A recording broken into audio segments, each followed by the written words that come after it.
bersaudara bersama seperti ini, insya Allah rahmat Allah, pertolongan Allah akan turun dari langit.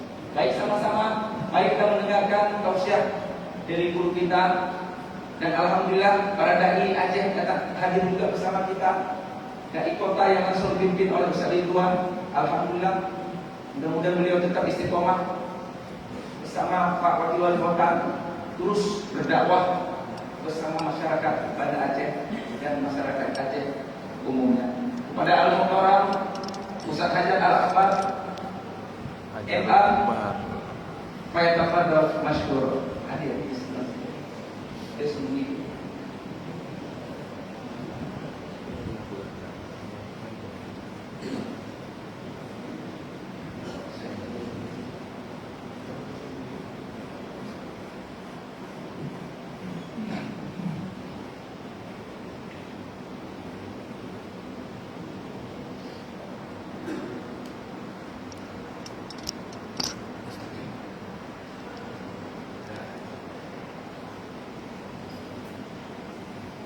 Assalamualaikum warahmatullahi wabarakatuh.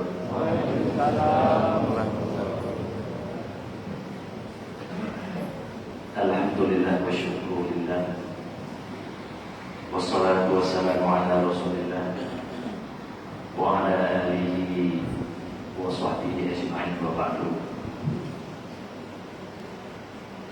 Alhamdulillah wa syukurillah, itulah barangkali kata yang patut kita ucapkan setiap pagi, setiap mau menjelang tidur, ataupun setiap waktu. Karena hanya dengan iradah serta hanya dengan nikmat yang Allah berikan kepada kita, kita bisa bernafas dengan baik, bisa bernafas dengan normal. Alhamdulillah, segala fungsi tubuh kita bisa berfungsi dengan baik. Mudah-mudahan pada saat ini ya Allah, apabila ada di antara kami, di antara keluarga kami, saudara-saudara kami, apabila mereka dalam keadaan kurang sehat, baik di rumah maupun di rumah sakit, ya Allah, berikanlah kesembuhan kepada kami dan kepada saudara kami. Amin.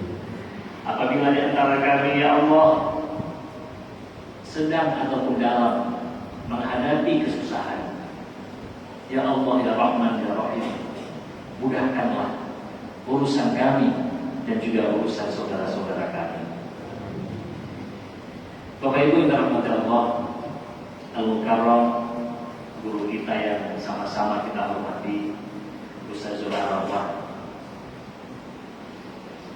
yang tentu dengan kesederhanaan luar biasa, alhamdulillah jamaah mulai berbagai macam kalangan saya lihat berhadir di tempat yang mulia ini. Dan juga jazakumullah khairan Ustaz Muzakir dan juga imam serta khatib masjid Al-Ansor. Alhamdulillah, pada pagi yang berbahagia ini saya juga pertama kali berdiri di masjid ini, dan juga pertama di masjid di jamaah Ustazul Arafah. Saya sampaikan ke Ustazul, saya sebenarnya malu. Banyak guru-guru kami yang hebat, banyak guru-guru yang luar biasa. Saya sebenarnya agak malu ini berdiri di depan jamaah subuh Arafah. Tapi mudah-mudahan nantinya PMPI nyu ceramah kadang ceramah jangan.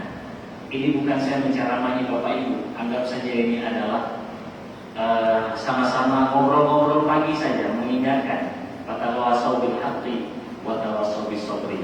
Apabila nantinya ada yang bermanfaat, mudah-mudahan khususnya buat saya, barangkali itu bisa kita bawa pulang. Dan apabila nanti ada banyak hal yang kurang, itu mungkin bisa ditinggal kemana. Dan tak lupa pula saya lihat hadir guru kami juga ini, Al-Ustaz Kakanda Prof. Gunawan Adnan MA PhD, ya. Prof. Insyaallah Anwalid. Dan kalau Ustaz Zul sudah bilang rektor tadi, kita aminkan bersama-sama insyaallah. Amin ya Allah ya Rabbal Alamin. Nanti dan juga saya lihat sini ada Ustaz Zul juga, ada Zul ya, kawan-kawan semua guru-guru yang berhadir, mudah-mudahan guru-guru kami di sini dan semua jamaah sekalian mendapatkan lindungan serta limpahan rahmat Allah Subhanahu wa taala. Saya biasanya tidak pernah memberikan mukadimah Bapak Ibu, tapi karena pertama saya berikan mukadimah. Kalau yang pernah dengar ceramah saya, Assalamualaikum warahmatullahi wabarakatuh, salawat, semua langsung nembak ke tempat ya. Biasanya jarang ada mukadimah, tapi karena pertama saya dulu ya, mohon maaf ini. Insyaallah mudah-mudahan bermanfaat. Bapak Ibu dirahmati Allah, kalau kita dengar tadi apa yang disampaikan Ustaz guru kita Ustaz Zul Arafah tentang bagaimana Aceh khususnya Indonesia pada umumnya bisa bersatu, itu harapan kita semua. Salah satunya adalah dengan bagaimana kita menghidupkan subuh dan juga bisa bagaimana menghidupkan salawat maktubah yang lain, salat lima waktu di masjid secara berjamaah. Oleh karena pada kesempatan yang singkat ini, mari kita melihat beberapa fenomena. Kalau saya melihat Bapak Ibu, ternyata untuk mendapatkan kepercayaan di antara masyarakat, itu banyak sekali problem yang dihadapi. Banyak sekali problem. Kalau hari ini ada orang Muslim yang dia susah untuk mencari pinjaman 1 juta saja, itu Masya Allah susah sekali untuk didapatkan. Bukan hal yang mudah. Orang kaya banyak, tetapi pinjaman 1 juta saja sulit untuk didapatkan. Padahal kita sangat butuh. Apakah gara-gara orang itu pelit atau malas memberi hutang? Bukan. Jangan-jangan itu gara-gara faktor ulah umat Islam itu sendiri, sehingga orang-orang kaya ini sudah alergi dengan janji-janji orang yang mau berhutang. Kenapa? Selalu, walaupun kita banyak uang, terkadang bilangnya butuh, saya perlu ini, butuh itu. Kenapa? Gara-gara yang kemarin 10 orang berhutang, semua tidak ada yang bayar. Ini gara-gara siapa? Ulah kita sendiri. Kalau melihat persatuan Nusantara, ya, demi Allah, kalau orang kita lihat sangat luar biasa hari ini, maaf. Ada kawan-kawan kita mobil dengan pakaian kaos saja, celana pendek, datang ke bank, datang kemana, itu persiapan begitu mahal. Gampang sekali diberikan uang, diberikan pinjaman, semua usaha aman. Kenapa? Karena mungkin mereka cepat mengembalikan amanah. Kalau bahasa yang lain itu, kita bisa hidup dengan beda pendapat, tapi tidak bisa hidup dengan beda pendapatan. Ini sulit. Kenapa? Ini kalau ajak bersatu, kalau pendapatannya susah saja. Ya. Pas di laut sama makan, pas udara kalahin makan. Jadi kalau di laut sana sama-sama ini, satu port ini kita mau tenggelam sama-sama. Begitu sampai ke darat udah lain cerita. Nah inilah kondisi yang kita lihat hari ini, umat Islam yang terjadi. Sedang jamaah rahimahullah. Nah satu titik yang kita ambil, ternyata hari ini ada problem besar kalau kita lihat fenomena. Apa fenomenanya? Fenomenanya adalah permasalahan keuangan. Ini menjadi faktor pemicu, salah satunya hari ini rusak hubungan di antara kita umat Islam. Sidang jamaah rahimahullah, kita akan masuk sekarang sinkronkan. Benar nggak apa yang saya sampaikan tadi? Kita lihat. Bapak Ibu dirahmati Allah, dalam Al-Quran itu banyak sekali.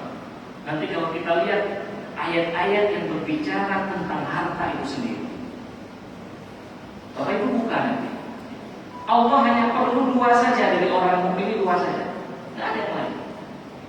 Closing statement halaman ketiga juz 11 surah At-Taubah. Itu halaman ketiga terakhir. Apa Allah sampaikan? Inna Allah ishtara minal mu'minina anfusahum wa amwalahum bi anna lahumul jannah. Allah membeli, Allah menukar, menyiapkan surga. Tidak main-main, surga yang disiapkan. Bukan sepeda, Bapak Ibu, bukan payung. Ini surga. Yang disiapkan itu surga. Dengan apa kata Allah? Tukar nih kalian. Yang pertama adalah jiwa. Itu tadi kita soal subuh, ya. tahajud, taubat. Luar biasa, Masya Allah ya. Kita bisa bertaubat tadi sebelum subuh, kita bisa sholat, berdoa, itu semua jiwa. Kemudian yang kedua, Inna Allah SWT minal mu'minina anfusahum wa amwalahum, dan harta-harta mereka. Tegas, dua hal ini adalah hal yang paling mahal. Nah, kita akan lihat Bapak Ibu Allah, ternyata hanya ayat ini saja dalam Al-Quran. Jadi mohon maaf kalau ada yang mau mengoreksi, tapi setahu saya hanya ayat ini Allah mentakdimkan anfus daripada amwal. Hanya ayat ini saja, ayat lain tidak ada. Ayat yang lain semua apa? Wajahidu bi amwalikum wa anfusikum. Selalu takdimnya adalah yang didahulukan, disebutkan adalah selalu amwal, harta daripada jiwa. Tapi berterima Allah, ternyata hal-hal ini sangat mahal. Sangat mahal. Kalau kita lihat lagi dalam Al-Quran, surah Asy-Syu'ara juz 19, apa yang Allah sampaikan fenomena nanti di hari kiamat. Nanti setelah kita dibangkitkan, kita kembali kepada Allah. Yauma la yanfa'u. Nanti hari itu tidak akan ada manfaat apapun. Apa yang tidak manfaat kata Allah? Malun, lagi-lagi harta. Wala banun illa man atallaha biqalbin salim. Nanti huru-hara kiamat begitu besar. Apa yang Allah sampaikan? Kata Allah tidak ada lagi bermanfaat apapun, terutama harta dan anak-anak. Karena apa? Karena harta di dunia ini sangat mahal, Bapak Ibu. Mahal. Nanti kita akan masuk dalam kelas. Karena Bapak ini bisa dulu. Terserah, sampai jam 7 bisa. Oh ya, nggak apa-apa. Bukan bentar, Bapak Ibu ya. Nanti kalau kira-kira nggak sanggup lagi dengar ceramah saya, jangan saja. Gitu. Itu berarti saya langsung berhenti. Ya. Jadi kalau sudah mulai ngantuk-ngantuk, saya langsung berhenti. Karena saya juga kalau ngajar di kampus, asal ada mahasiswa satu orang ngantuk, saya berhenti. Langsung berhenti, kita tutup, kita pulang. Karena itu udah nggak manfaat lagi. Jadi kalau ada Bapak Ibu yang kira-kira jangan-jangan ngantuk-ngantuk, nanti saya berhenti. Baik, kita balik sini lagi. Ya. Tapi Ibu rahmat Allah, ternyata selalu disebutkan malun, harta. Nanti kita lihat lagi di surah Al-Kahfi, apa yang Allah sampaikan sebelah kanan, ya, hampir menjelang akhir surah Al-Kahfi. Al-malu wal banuna zinatul hayatid dunya wal baqiyatus shalihatu khairun 'inda rabbika thawaban wa khairul amal. Harta dan anak-anak selalu itu adalah perhiasan dunia. Selalu Allah sebutkan ada apa sih dengan harta. Makanya kan sering kita dengar ya Bapak Ibu, memang harta tidak dibawa mati, tapi nggak ada harta rasanya mau mati. Memang uang itu nggak bisa dibawa mati, nggak ada cerita uang bawa mati ya, nggak ada. Tapi nggak ada uang rasanya mau mati. Makanya kata orang yang namanya bil fulus kulusy fulus, mati fulus manfus. Jadi bil fulus semuanya bisa fulus, ya. Tapi mafi fulus manfus, kita rasanya itu susah. Ya, ini ibu-ibu juga, ya, kalau kita ke mall, bapak-bapak ini karena ada ibu-ibu, kita sini mulai ibu ya, kita dulu. Ini ibu-ibu, makanya ini kalau ada suami yang sering kali pegang erat-erat, ya kalau ke mall itu bukan karena sayang sama ibu, karena biar nggak keluyuran kemana-mana. Bukan lagi geblau ya, bukan lagi geblau kan. Jadi dipegang baik-baik, geman atau bisa. Ini bukan romantis, bukan. Ini biasanya nih bapak ini kan suami saya, ibu ya. Ini kalau di rumah ini nggak pernah pegang mesra begini. Begitu masuk ke mall, mulai turun mobil, itu dikepit terus mana-mana ya. Itu bukan saya, karena di keluyuran. Apa bapak, abi, ibu beli ini, ya itu sebenarnya nggak beli. Ada apa lagi masalah harta? Lagi-lagi kita. Bapak Ibu rahmat Allah, ini kita akan masuk. Apa sih sesungguhnya kalau kita lihat fenomena yang Allah sampaikan? Dan dengan apa yang terjadi hari ini ternyata sinkron. Dan nanti kalau kita lihat dalam Al-Quran Bapak Ibu, ternyata salah satu hal yang hubungannya dari dunia sampai akhirat itu adalah harta. Harta. Begitu kata Imam Al-Alusi dalam tafsirnya. Ketika beliau menafsirkan ayat 282 surah Al-Baqarah, itu ayat terpanjang di dalam Al-Quran tentang hutang piutang. Apa kata beliau? ayat terpanjang itu bukan karena hanya panjang saja, tapi urusannya itu yang panjang. Karena urusan harta panjang kali, mulai dari dunia sampai dengan akhirat, nggak putus-putus. Kalau tadi yang kita taubat bersama-sama, kita pada Allah itu hanya hubungan kita dengan Allah. Dengan manusia nggak bisa hanya taubat astagfirullah, tidak bisa. Kita harus minta maaf. Apabila dia dimaafkan baru selesai. Bahkan nanti ada orang yang muflis di akhirat. Gara-gara apa? Kebanyakan para ulama menjelaskan juga masalah harta. Sidang jamaah rahimakumullah. Ini akan kita masuk. Coba melihat sebenarnya apa sih kedudukan harta dalam Islam. Sidang jamaah rahimakumullah. Berhubung ini juga sudah dekat dengan waktu Idul Qurban. Lebih kurang ya, sebulan lah ya, sebulan lagi dengan tanggal hari H, atau lebih kurang dari itu 3 pekan lagi kita akan masuk dalam bulan Zulhijjah. Ini kita harus persiapkan betul bagaimana cara mengelola harta kita dengan baik. Ini saya menyampaikan poinnya adalah kalau orang hartanya bagus, aman semua. Jadi nanti ada dalam Al-Quran ternyata Bapak Ibu. Saya ini ada cerita menarik sebelum kita masuk. Ini belum ceramah ya, ini masih mukadimah ya. Ini belum ceramah ya, katanya ya. Ini masih mukadimah saja. Jadi ada cerita menarik Bapak Ibu. Saya pernah kenal dengan seseorang yang notabene orangnya jangankan sholat, puasa pun nggak pernah. Jangankan puasa, sholat pun nggak pernah. Bukan tinggal-tinggal nggak pernah sholat. Saya kenal baik orangnya, nggak pernah sholat. Kira-kira ini kita kayaknya nggak ada sih, mungkin ada masa lalu. Ini nggak pernah sholat, puasa pun nggak pernah. Saya melihat ada satu kebaikan pada orang itu. Ada satu kebaikan. Apa kebaikannya? Ternyata saya intip-intip orang ini. Saat itu umurnya mungkin dia sekitar 38 tahun, 37, 38. Di atas saya beberapa tahun. Jadi saya melihat orang ini begitu malas hubungan dengan Allah, nggak kenal Tuhan lah katakanlah. Tapi ada satu hal yang baik. Apa yang baik itu? Ternyata orang ini suka berbagi.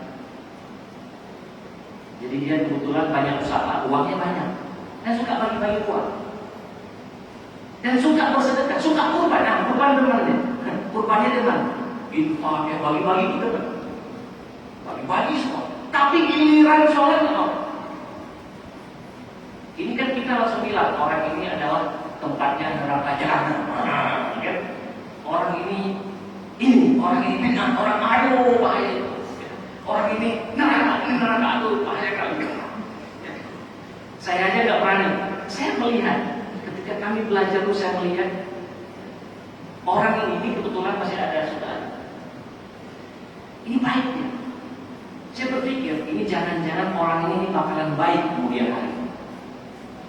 Ternyata benar Bapak Ibu. Hari berlangsung, hari-hari berlalu. Orang ini ada yang ngajak untuk berbuat baik. Saat itu pergi ke Arab lah ceritanya. Pergi ya.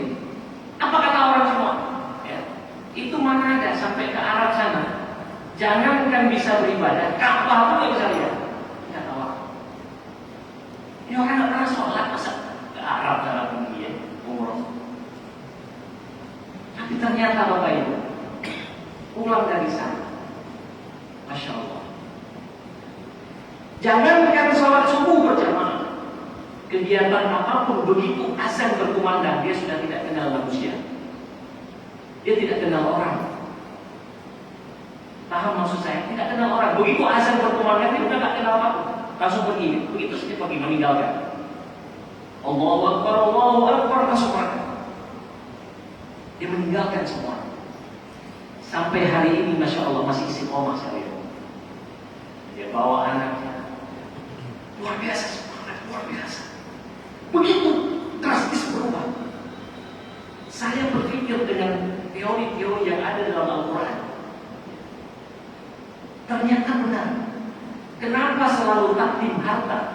Ternyata ketika orang mengelola hartanya baik, lama-lama orang menjadi baik. Tapi sebaliknya Bapak Ibu, kalau kita dalam mengelola hartanya rusak, hancur, maka pribadi kita, kepribadian kita ini ikut terseret. Moral kita ikut terseret gara-gara apa? Gara-gara harta. Maka nanti Bapak Ibu cek saja orang yang bisa diberikan amanah. Salah satunya adalah masalah harta. Hari ini kan kita ribut di mana-mana masalah itu saja. Ini ribut di medsos semua itu karena itu saja. Beda pembagian saja itu. Ya, kali-kalinya sama, bagian tidak sama. Itu urusan yang banyak. Ya. Saya berulang kali sampaikan, kebetulan saya juga sering. Ya, di situ saya duduk juga di Topik itu ya. Di Topik hadir nggak sih? Hadir, benar beliau. Ya. Ini saya share dulu juga sama beliau di sini. Ya. Kebetulan, tapi jangan di sini saya, di situ saya lihat. Ya. Tapi kalau sholat di tempat yang lain, tapi sering dengan gaya khas Imam Topik ini. Jadi ceritanya Bapak Ibu, hari ini rusak itu gara-gara itu. Orang Muslim di mana-mana nanti rusaknya lagi-lagi itu. Kita naikkan wali kota. Kita naikkan bupati, kita naikkan gubernur. Apa kata orang? Selalu bukan masalah orang baik dan tidak. Nanti selalu masalahnya itu. Ya. Selalu itu. Oh man, banjir punya tapi ini motor tahu mau berbuka, kamu mau kamu nih. Ya itu saja selalu. Itu aja masalahnya. Yang lain kan. Rusak ini gara-gara itu. Kalau yang lain masalah sholat subuh aman-aman aja. Begitu masalah itu udah mulai kacau. Pengurus masjid di mana-mana saya lihat rusak itu masalah ini juga. Rusak ini, masalah ini juga. Mohon maaf ya, saya belajar kalau ada di sini. Karena nggak ada tempat ini. Itu tempat yang lain di provinsi lain. Ya. Ini rusak ini masalah ini juga. Pesantren Bapak Ibu maaf, saya juga pimpinan daya. Ya, walaupun mudah-mudahan pimpinan daya juga, karena ya. Jadi pimpinan daya. Kami ada di Jakarta di Serpong. Kebetulan saya di Aceh sudah 4 tahun buka juga di Darul Quran ya 2017 di Utama Pakar. Ini promosi, bukan promosi maksudnya. Maksudnya saya mau menyampaikan rusak apapun, rusak pimpinan daerah masalah ini juga. Rusak kali. Apa kata orang? Tunggu proposal. Aduh ya Allah yang lebih rusak karena masalah ini. Selalu masalah ini. Orang nggak ada kepercayaan ini juga. Makanya oleh karena jamaah rahimahullah kita melihat ini konsep Islam, kita akan masuk dalam temanya. Apa sebenarnya konsep Islam ini di dalam memandang harta itu? Ini kita lihat. Apakah Islam ini hanya menumpukan harta? Atau apa? Memang benar orang Islam ini harus kaya. Tapi kayanya kita lihat dalam Al-Quran surah Al-Qur'an 21. Coba kita lihat. Apa kata Allah? Wa ma ataitum min riba liyarbu'a fi amwalin nasi fala yarbu 'inda Allah. Wa ma ataitum min zakatin turiduna wajha Allah fa ulaika humul mudhifun. Apa yang kalian perlakukan dari riba itu? Riba ini maaf Bapak Ibu, konsepnya adalah mengumpulkan harta. Kita berbisnis untuk menumpuk harta. Kita bekerja untuk menumpuk harta. Selalu bilang ke orang uang gak ada, tapi harta ditumpuk terus. Pas datang orang, napeng kenal. Ya. Pengnya hanya musuh, kita buka hanya musuh, cek mana? Gak ada suara dia. Itu gak ada uang, tapi harta numpuk terus. Ini orientasi umat Islam seperti ini kata Allah. Liyarbu'a fi amwalin nasi fala yarbu 'inda Allah. Apa kata Allah? Tidak akan ada keberkahan. Tidak akan ada kelipat gandaan. Orang itu tidak akan kaya. Tidak akan kaya kata Allah. Makanya coba lihat orang-orang biasa kaya itu tak lama-lama kalau nggak sedekah bangkrut. Banyak kita lihat orang-orang kaya gini. Banyak. Ini Jakarta, sama saya kan di Aceh lama ya. Belum lama-lama kali itu nggak kenal spesifik. Tapi kalau di Jakarta saya banyak orang-orang saya lihat turut terjun payung. Gara-gara apa? Tidak pernah memberikan bagi-bagi tadi, selalu kali-kali. Nah kemudian Allah menyampaikan Bapak Ibu ini kalau percaya. Wa ma ataitum min zakatin. Ulama menjelaskan di sini zakat di sini tidak hanya bermakna zakat yang wajib, tapi juga bermakna secara umum. Nanti dalam Al-Quran kadang-kadang sedekah bermakna zakat. Zakat kadang-kadang tulisannya artinya dengan sedekah secara umum. Apa kata Allah? Wa ma ataitum min zakatin turiduna wajha Allahi fa ulaika humul muflihun. Apa yang kalian berikan dari zakat itu, dari infak sedekah itu, itulah mereka yang akan mendapatkan kelipat gandaan kehidupan, keberkahan baik di dunia dan juga di akhirat. Oleh karena Bapak Ibu rahmati Allah, ini penting bagi kita. Orientasi ternyata ketika kita saling berbagi, ini yang Ustaz Zul sampaikan tadi, ketika saling berbagi, bayangkan persatuan begitu erat, persatuan begitu dekat. Kenapa hari ini seolah-olah ya orang-orang sana ya, di luar sana orang Kristen bisa menarik kita, bisa murtad saudara-saudara kita Muslim? Kenapa? Karena berbagi. Zakat mereka itu sampai 10% wajib dipotong wajib. Kita 2,5% yang malas minta ampun, alhamdulillah. Ini bahaya sekali. Ini saya sedih Bapak Ibu melihat kalau fenomena di kampung. Saya di kampung melihat orang-orang habis tanam padi, itu dia tertib sekali bayar zakat. Ini menarik. Tertib sekali bayar zakat. Saya sampai suatu hari pulang kampung melihat orang-orang bayar zakat, saya sedih sampai menangis. Ya Allah ya Rabbi, orang ini kan petani kecil. Mereka zakatnya bukan 2,5% Bapak Ibu, ya, 5%. Zakat petani hasil pertanian itu berikan. Begitu taat orang kampung, maka diumumkan di Menasah, kita kumpulkan zakat. Mereka padahal bukan orang kaya, bukan orang kaya mereka. Mereka orang-orang tua kita, saudara kita di kampung, mereka bukan orang kaya, tapi taat betul karena ini perintah Allah. Bukan netonya, kan brutonya yang dihitung dalam zakat. Bukan selalu neto, hitung ke yang bisa dan juga kan benar tapi ini apa? Ini selalu. Apa kata Allah? Kalau seandainya orang seperti ini memberikan infak yang baik, saling berbagi sesama kita, ini kita akan maju insya Allah. Saya yakin betul persatuan umat Islamnya akan dapat manakala orang-orang yang punya harta ini melihat saudara-saudaranya yang ada di samping. Jadi kita akan lihat sebentar teorinya. Bagaimana nanti dalam mengelola harta. Bapak Ibu rahmati Allah, ini penting sekali. Apa kata Allah? Wa ma atitum min zakatin turiduna wajha Allah fa ulaika humul muflihun. Ini menarik. Kemudian kita lihat. Ternyata Bapak Ibu, ini pernah saya sampaikan ya. Kalau saya tidak salah di Masjid Kemubinan, bisa lihatnya ada Sahibul Bait juga ini di Kemubinan. Jadi ternyata Bapak Ibu ada hal menarik kata para ulama begini. Orang itu dekat sekali dengan harta. Ini penting Pak. Dekat dengan harta. Kemana-mana ada harta ada dia. Nanti kalau nggak buktikan saja, buktikan sendiri apa yang saya sampaikan. Kalau seandainya kita punya saudara, abang, kakak, adik, mama atau siapapun yang di perantauan sana, misalnya merantau di Jakarta, di Medan, atau di Malaysia, atau di tempat yang lain. Coba bayangkan, ini saudara kita ya. Ketika ada harta warisan itu tiba-tiba dijual karena dia butuh uang di sana. Itu Bapak Ibu dalam kondisi normal, bukan kondisi COVID. Lebaran itu pulangnya udah jarang-jarang. Jarang pulang kampung. Pas ditanya, apa adik, kakak, pulang kampung nggak lebaran ini? Oh enggak. Ini ada urusan, ini ada itu. Ini pertanda orang ini nggak ada lagi harta di kampung.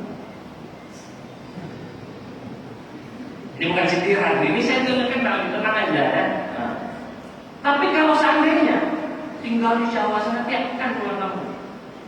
Tiap minggu kopi-kopi itu pulang ya, sebulan sekali lah. Pak, lagi di sini ya? Oh iya Bu, Bu Haji lagi. Oh iya, lagi di sini juga. Ada apa? Oh biasa. Ini Lampung lagi bikin kos-kosan sedikit. Di Tanjung Selamat juga lagi lihat-lihat ya, ada kos-kosan, ada 20 pintu di situ. Itu seringkali dilihat-lihat. Demen orang lihat. Yang dia kayak jamu mikir kan, ya bukan yang jamu, tanya ada yang bisa sini. Orang ngadalah di bilang pengen deh. Itu apa yang dibilang di dalam. Suka simpan lagi, hitung lagi simpan lagi. Jadi Bapak Ibu ternyata orang ini tidak bisa dilepas dari harta itu, tidak bisa. Gak bisa, kemana-mana ada harta, dia selalu sama harta. Melekat harta itu sama dia itu melekat. Coba tadi tadi yang saya sampaikan. Orang yang sering pulang kampung tadi sebulan sekali, lihat-lihat tambak, ya, lihat-lihat kos-kosan, lihat apa. Begitu dia nanti tiba-tiba pengen mengangkat harta dia ke Jakarta, semua dipindahin, dijual di semua, itu udah mulai jarang pulang kampung. Bu Haji, ada orang kampung, wah namanya nak kesibukan macam mana yang ada dua kali. Bapak Ibu terhormat Allah, kita ini serius ya, tadi mungkin kurang serius, ini udah serius. Apa seriusnya? Lihat baik-baik. Kita kan sering bangun malam, kadang-kadang nangis kita. Kita lihat bayangkan asal kubur nggak bisa. Kalau satu lagi ngomong terbayang, kalau nggak usah nggak lihat wajah satu nggak ingat lagi. Tapi jangan usah curhat wajah kubur juga bukan maksudnya. Maksudnya kadang-kadang kita ada ustaz pas lihat ustaz ini ingat kiamat saya. Jangan bilang ustaz kiamat pula ya. Yang penting kalau lihat saya itu ustaz ekonomi syariah uang. Ini kalau lihat ustaz ajar langsung lihat uang bukan ini. Ini maksudnya kebetulan saja. Jadi kalau kita di rumah ini sering berdoa, nangis nggak bisa. Pas sholat tidak sama, sholat ini Allahu Akbar, sholat subuh. Saya siap panjang baca ayatnya. Sholat insan luar biasa enak, menikmati. Ini orang nggak nikmati. Lihat ini running text-nya. Daftar laksana sholat Jumat, sholat subuh. Sholat subuhnya udah cepat sekarang dibaca. Itu yang diperhatikan kalian. Allahu Akbar, Allahu Akbar. Baca lagi, semua dibaca. Pas dia nanti sarung orang, baca sarung orang. Gaya duduk, kenapa nggak pergi? Ini nggak pakai karpet, jadi masalah juga. Ini masjid ini benar-benar saya takut corona. Masa karpet nggak pakai? Posisi yang lainnya udah dipakai karpet, selalu ada masalah. Sampai selesai sholat, selesai. Selalu begitu orang itu. Kenapa? Nah ini kita lihat masalahnya. Kata para ulama, kalau kita ada masalah gejala-gejala seperti ini, kalau ibu-ibu nih, saya nggak tahu juga ini kebetulan ada orang-orang yang dekat sama saya, karena sering lupa sholat rakaat sholat bu. Ya, kalau yang tadi itu kali-kali nggak lupa, Pak. Tapi kalau rakaat sholat sering kali lupa. Ini rakaat padu karena ibu kan sering sholat sendiri di rumah. Sholat subuh lupa selalu dia apa ini? Ini Pak ibu-ibu, kalau begini ada gejala apa? Ini kita lihat. Kata para ulama, orang seperti ini hartanya semua masih di perantauan. Ya, apa perantauan? Ini dunia ini perantauan Pak. Kampung kita asli kita mana akhirat kita? Kampung kita asli adalah akhirat. Kampung kita semua inna lillahi wa inna ilaihi raji'un. Kata para ulama, ke depannya tidak ada cara yang lain. Caranya adalah kita kirimkan harta kita ke akhirat. Bapak Ibu, ya, ini bukan hal yang menarik, ini bukan kata saya. Ini kita dibaca di buku tasawuf, kita tasawuf. Ini kata para ulama, kirim harta ke akhirat. Bapak Ibu terhormat Allah, jangan takut Ustaz, saya kan bukan orang kaya. Ingat Bapak Ibu, pernah dengar Abu Bakar dan Umar cara menginfakkan harta, pernah dengar nggak gimana? Abu Bakar menginfakkan seluruh hartanya ke perjuangan Islam. Umar menginfakkan setengah harta. Pertanyaannya, Bapak Ibu pernah nggak ngecek seluruh harta Abu Bakar sama setengah hartanya Umar? Bayangkan siapa? Pernah ngecek? Makanya nanti dalam Quran, lan yanalallaha luhumuha wala dima'uha walakin yanaluhu taqwa minkum. Bukan masalahnya ketik sapinya, gemuk kambingnya, bukan masalah itu. Masalahnya adalah takwanya ada nggak, keikhlasannya ada nggak. Kalau kita orang-orang kaya, sebagian orang-orang kaya memberikan sesuatu 100.000 biasa saja. Kambing satu itu biasa, jangankan kurban. Ada pesta-pesta saudaranya kasih apa namanya, kasih kambing. Ada caleg-caleg kotanya itu kasih kambing. Nah, ini kasih kambing. Saya lihat ada beberapa alek juga di sini ya. Ini kasih kambing. Kenapa? Ini nggak apa-apa, ini buat syukuran-syukuran. Apalagi buat kurban. Bagi orang ini biasa saja, nggak ada masalah. Oh, orang itu banyak kali kurbannya, 2 sapi. Prosentase hartanya berapa? Kadang-kadang ada orang luar biasa, Masya Allah, nabung khusus untuk hanya menyembelih 1 ekor kambing. Nah, orang seperti ini sama dengan kasusnya tadi, mengirim hartanya, prosentasenya lebih banyak dia di akhirat. Makanya biasanya Bapak Ibu coba lihat, orang biasa kalau sudah sering wakaf, dilihat ya, coba lihat fenomena ini, sudah sering wakaf, sudah sering berinfak, ya, taat sekali berbagi dalam harta, biasanya orang ini baik. Orang ini hatinya lembut, orang ini mudah tersentuh, mudah menangis. Kalau ada orang melihat, walaupun ditipu karena berkali-kali lihat orang susah, tidak sanggup. Kenapa? Itu banyak hartanya sudah dikirim ke akhirat. Sehingga apa? Ketika kita sholat, Bapak Ibu, itu seringkali tergambar akhirat, tergambar luar biasa. Enak sekali, ringan. Makanya dalam teori Islam kita, teori Al-Quran, Bapak Ibu buka nanti halaman kedua ya. Dalam Al-Quran ada Al-Fatihah, ada Al-Baqarah. Apa kata Allah tentang ciri-ciri orang bertakwa? Wabil akhirati, dengan hari akhirat, bukan beriman Bapak Ibu, bukan yuqinun, tapi apa? Yuqinun. Maknanya apa? Dengan hari akhirat, orang-orang mukmin ini, orang Islam, bukan hanya beriman percaya, bukan. Seolah-olah kata para ulama, orang-orang muttaqin ini, orang imannya sudah kuat, dengan hari akhirat, ka'annahum yarawna ru'yatal 'ain. Seolah-olah dia melihat kehidupan akhirat begitu dekat, begitu yakin. Kenapa? Karena tadi hartanya sudah banyak di sana di alam akhirat. Oleh karena sekalian jemaah rahimakumullah, ini perlu kita tata dengan baik. Bagaimana nantinya insya Allah dalam kehidupan kita di dunia ini, ya, kita tata dengan baik. Apa yang harus kita lakukan?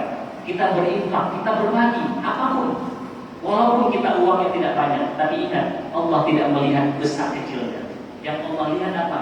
Kebesaran dan perjuangan kita. Sehingga apa? Kata Allah, wajahidu ayat tadi, bi amwalikum wa anfusikum. Berjihadlah, berjuanglah di jalan Allah, kata Allah, dengan harta dan juga jiwa.